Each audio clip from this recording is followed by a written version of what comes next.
তা এখানে বিষয় হলো যে আমরা এখানে এই কর্ডটাও ভালো পাচ্ছি। তা ভালো পাওয়ার পরেও কেন গাড়িতে চার্জ হয় না এই বিষয়টা নিয়ে আমি আপনাদের সাথে কথা বলবো। যদি এই এসিআরটা যদি খারাপ থাকে তাহলে কিন্তু চার্জ হবে না।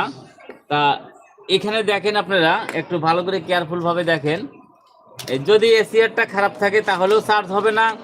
আবার যদি আপনারা দেখবেন যদি গাড়ির থেকে ব্যাটারির থেকে যদি আপনাদের এখানে যদি ভোল্টেজটা না আসে এই কটের মাধ্যমে, তাহলেও কিন্তু গাড়িতে চার্জ হবে না। তার কারণ হবে না এই কারণে আমাদের অটো ফাংশনটা তখন বন্ধ হয়ে যাবে, এই কারণে কিন্তু চার্জ হবে না।